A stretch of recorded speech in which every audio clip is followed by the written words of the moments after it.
Hi friends, I'm Scott Giles, minister and hypnotist, and welcome to Power Talk, my video blog, where I cover topics that interest me, focusing on how you can use the power of your mind to take control of your life.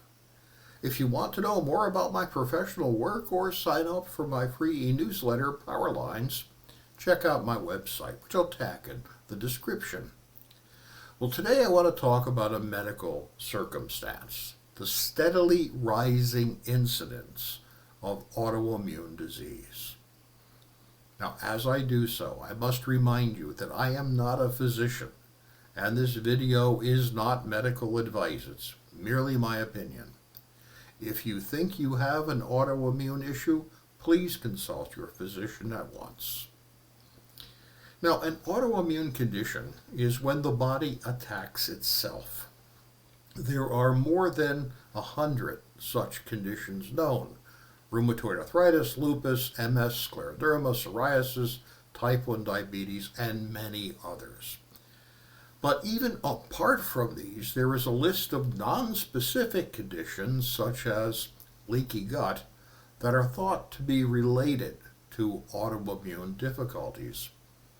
And an impaired or malfunctioning immune system can predispose to a whole host of other issues as well. And the incidence of autoimmune disorders is rising. According to a recent article in the Ask the Doctor section of the Washington Post on August 12, 2024, 1 in 5 adults these days suffer from an autoimmune condition. Incident rates have risen by more than 300% in the last 50 years.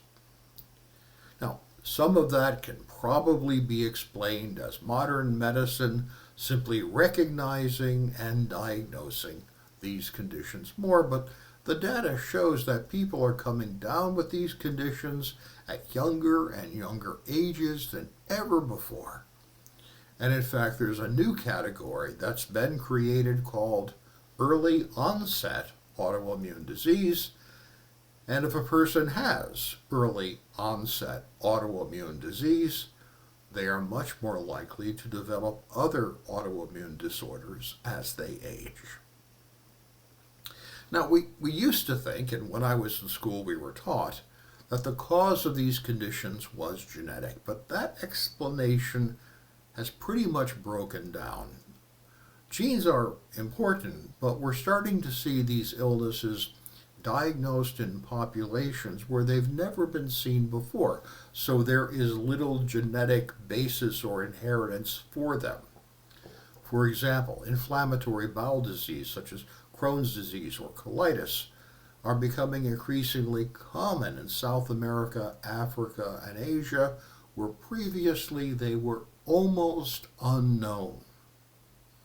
According to the Washington Post article, the theory about this, and it's one I've long known and endorsed, is called the hygiene theory. That is, more industrial societies have made a mistake by being too clean.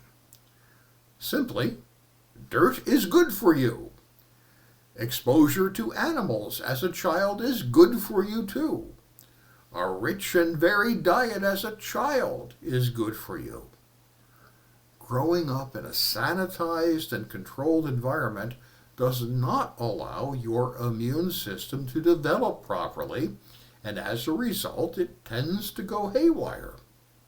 Worse, the overuse of antibiotics has defeated our ability to address the symptoms of a lot of these conditions, making their presentation worse, even if the root cause is not bacteria.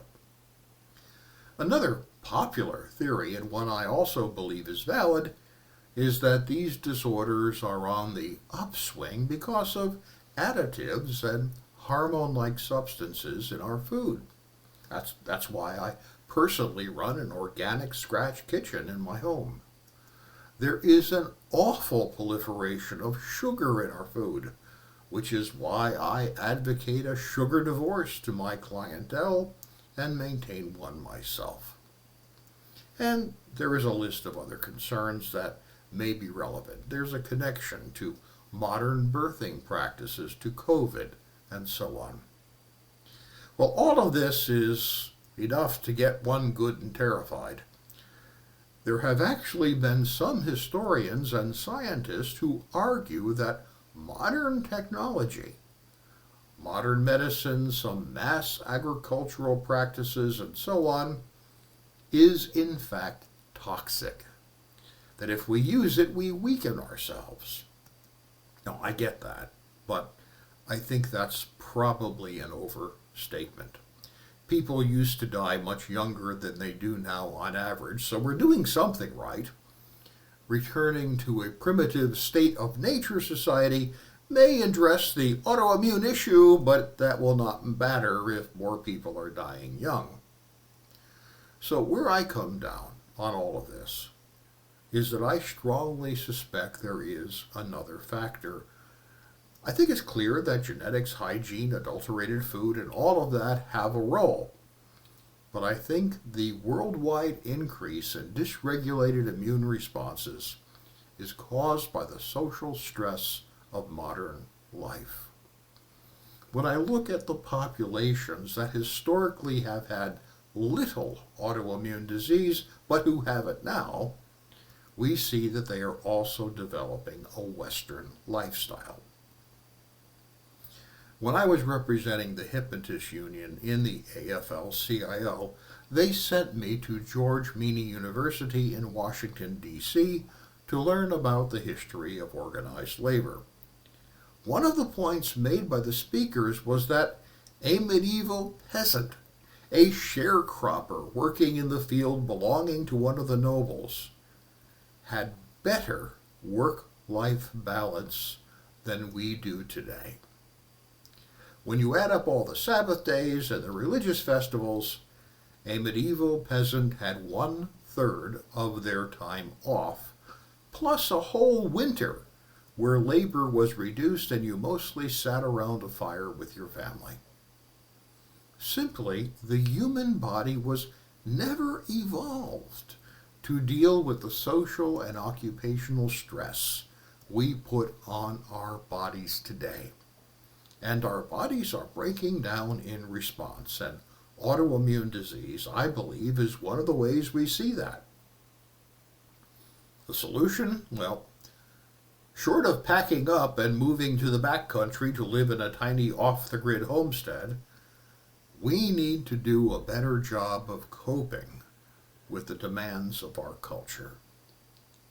That's why, if it were up to me, we would teach self-hypnosis and deep relaxation skills to every high school student. We would insist that companies manage themselves with lower profits and higher worker compensation. The gap between the pay received by most people and the redirection of wealth in our society to a tiny 1% minority is awful and stress-producing. As Dr. Bissell van der Kolk wrote in his book, The Body Keeps Score, the body really does keep score. And I think the rise in autoimmune illnesses is one of the ways the body is doing that. So ponder all this and do not neglect your self-care and your deep relaxation skills. If you don't have any deep relaxation skills, go get some. They are essential to keeping you healthy and strong. Hey, thank you for your time and attention today. I'll be back next week with another talk on a different subject. I'd like to invite you to join me. It helps me a lot if you tell others about my videos, so please like, share, and subscribe. If you're wondering if I can be of help to you, feel free to reach out through my website for a free, no-obligation screening call, and we'll talk about that. Have a great week.